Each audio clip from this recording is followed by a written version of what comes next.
ABC Listen. Podcasts, radio, news, music and more.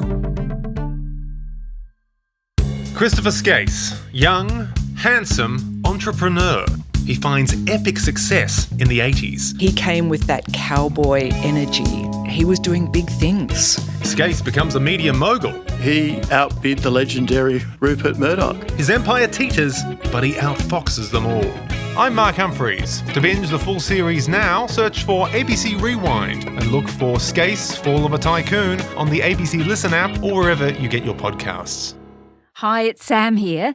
Just before we get into today's episode, a big thanks to all of you who've already jumped in to fill out our listener survey. We'd love to hear from as many of you as possible to get a good sense of how you're finding the show. You can find it in the show notes or on our website. Just search for ABC News Daily.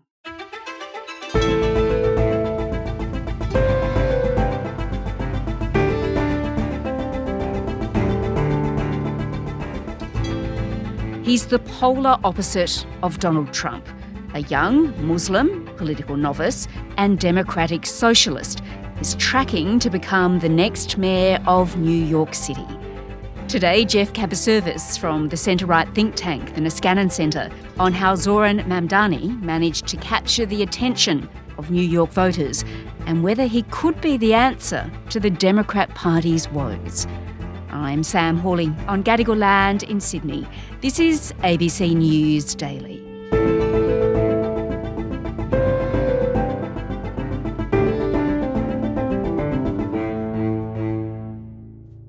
Geoff, we better start by talking about Zohran Mamdani, who really is at this point the star of the show in New York City. He really did come out of nowhere, didn't he? Yes, politically speaking, he certainly came metaphorically out of nowhere. For 34-year-old Zohran Mamdani is on the verge of history. The Ugandan-born Muslim democratic socialist looking set to become the city's youngest mayor in a century. He is likely to be the next mayor of New York City, but of the 2 million or so people who are going to cast their ballot the upcoming hours or have already casted their advance ballots, I don't think more than a handful have heard of him before this year started. Incredible. I was really excited to get out here and vote for Zohran Mamdani. Really excited for this race and to actually have a candidate I believe in. Yeah, he's radical, but I'm 60-something years old. I'm up there. I think a change is necessary, and you got to move the needle in order to see change. But yes, he's the favored candidate. He's only 34 years old. He had no elective experience before 2021 when he took office as the New York State Assembly representative for the Astoria neighborhood of Queens. So it's an incredible from out of nowhere political story. We have not only come so far, we stand on the verge of ushering in a new day for our city.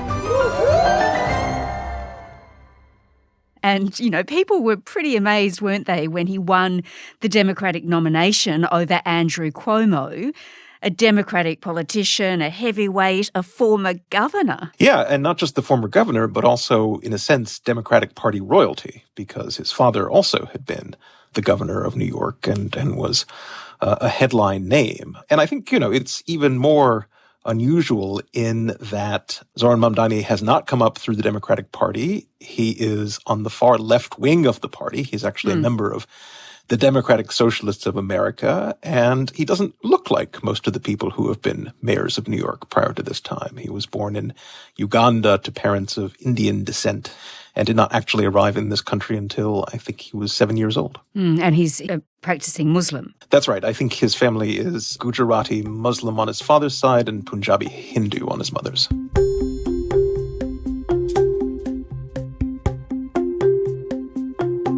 Well, let's just talk a bit more about this democratic socialist platform that he stands on. Now, Donald Trump, he instead calls him a pure communist, a communist lunatic, I think he has labelled him. Most recently, he's made those comments on 60 Minutes. 34-year-old democratic socialist. He's the communist, not socialist, communist. He's far worse than a socialist. Some people have compared him to a left-wing version of you, charismatic, breaking the old rules. What do you think about that? Well, I think I'm a much better looking person than him, right? But what is a democratic socialist? Just explain that for me. What's his platform? Well, that's actually a bit difficult to define, frankly, because it's sort of in the eye of the beholder. Yes, you're right. Trump and Vice President Vance have labeled Mamdani a communist, which is ridiculous. But then again, you are talking to somebody on the center-right who does look askance at the Democratic Socialists of America, and Mamdani has been a member of that for 8 years. It was actually 1 year longer than he's been a U.S. citizen. But it's confusing because democratic socialism sounds very like social democracy. And if you're just sort of flipping those two words, then isn't it more or less the same thing? But it isn't. I'm all for social democracy, which in this country is essentially the tradition that's come to us from the New Deal.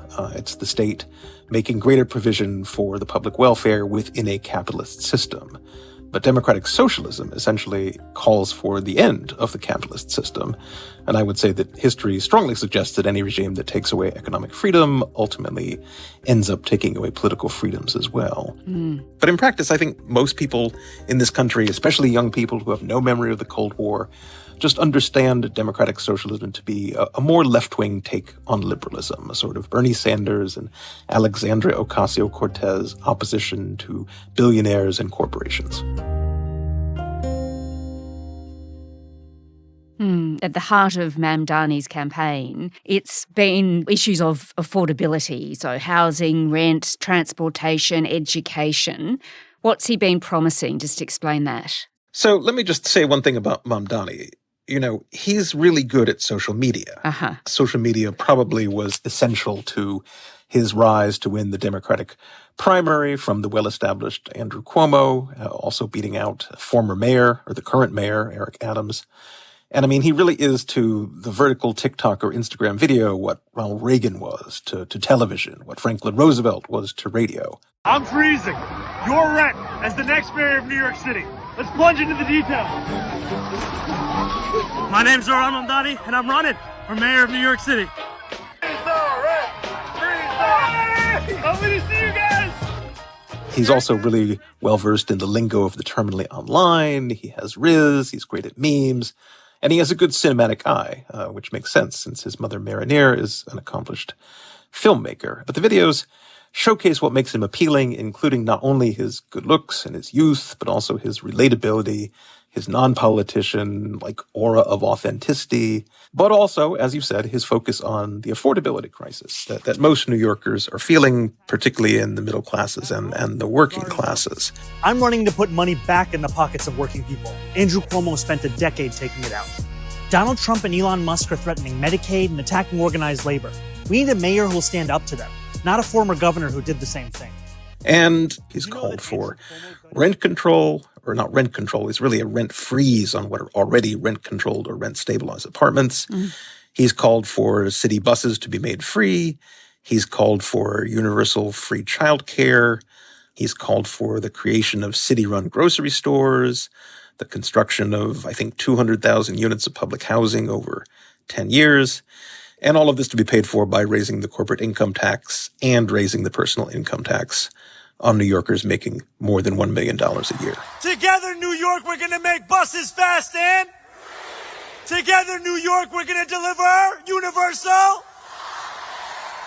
We will make our city one where every person who calls it home can live a dignified life. I happen not to think that the policies that Mamdani has put forward will succeed in their goals.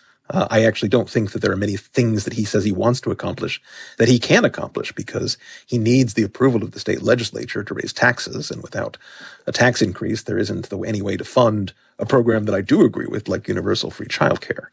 I mean, likewise, even to create free bus fares, he would have to go through the Metropolitan Transportation Association, and that's not totally clear that he can do that. All right. Well, Andrew Cuomo, who of course is now running as an independent for mayor, he basically says that, he might look really good on TikTok, but his position has no substance and his promises will never come to bear. The mayor cannot freeze the rent. It's controlled by an independent board, and then you're only talking about a fraction of the units. It's a nice slogan. Sounds good on TikTok. Well, that is Cuomo's critique of Mamdani. It's true that Mamdani has very little political experience. But of course, that, I think, is part of his appeal, that he is an outsider. And even more than that, he's not tainted by the perceived failures of the Democratic Party establishment that are embodied in this kind of dynastic figure like Andrew Cuomo, who furthermore had to leave the governorship under a cloud of scandal. And it doesn't seem to me, although I may not be 100% in favor of Mamdani's ideas about addressing the affordability crisis, it seems to me nonetheless he still has more ideas than Andrew Cuomo or Eric Adams. They really do seem to embody an exhausted Democratic Party establishment that really seems to be out of ideas for either countering Donald Trump or for addressing the concerns of the population.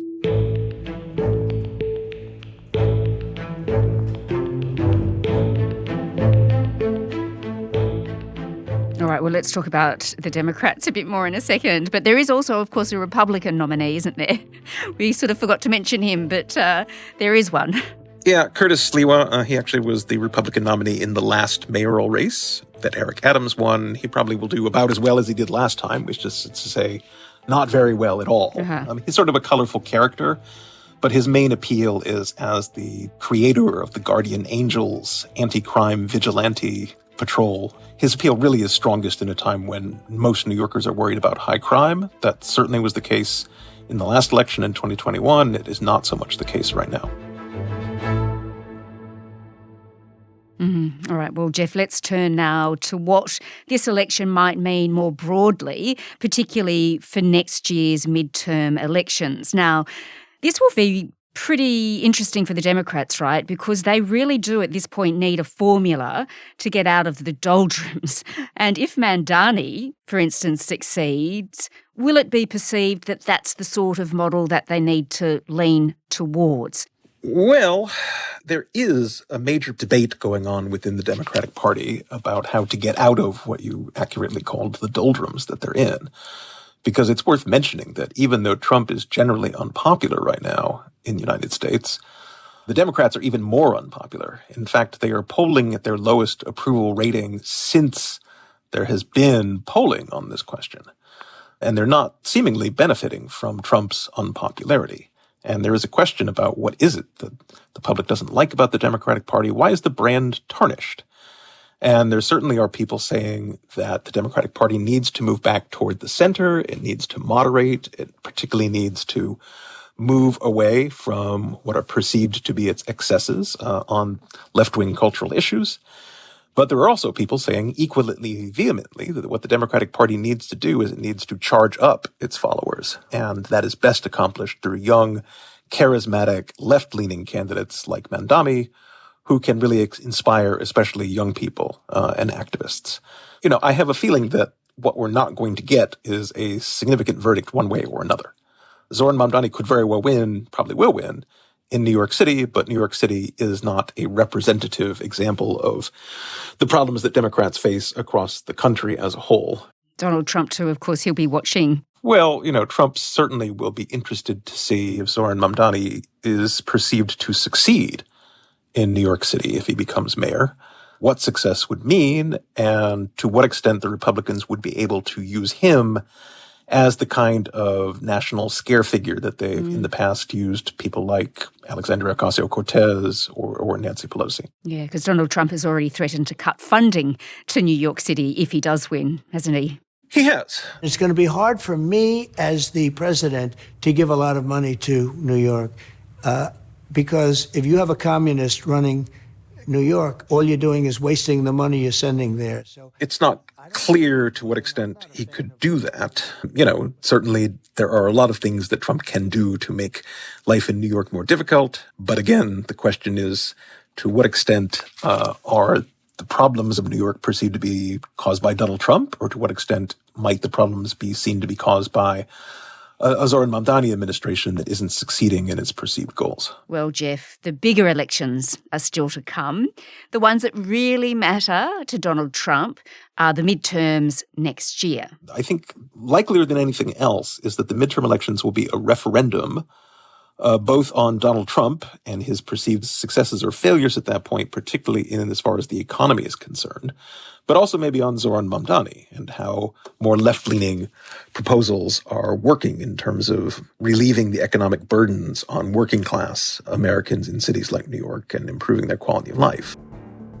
And if Mamdani is holding out what seems to be a more successful model for doing that than Donald Trump is, then that could actually shake up the calculus a lot. Geoff Kabaservice is Vice President for Political Studies at the Niskanen Center in Washington, D.C. This episode was produced by Sydney Peed, Cinnamon Nippard and Jessica Wukyanov. Audio production by Sam Dunn. Our supervising producer is David Cody. I'm Sam Hawley. Don't forget we have the listener survey running right now, and we'd love to hear from you. It's in the show notes or on the website. Thanks for listening.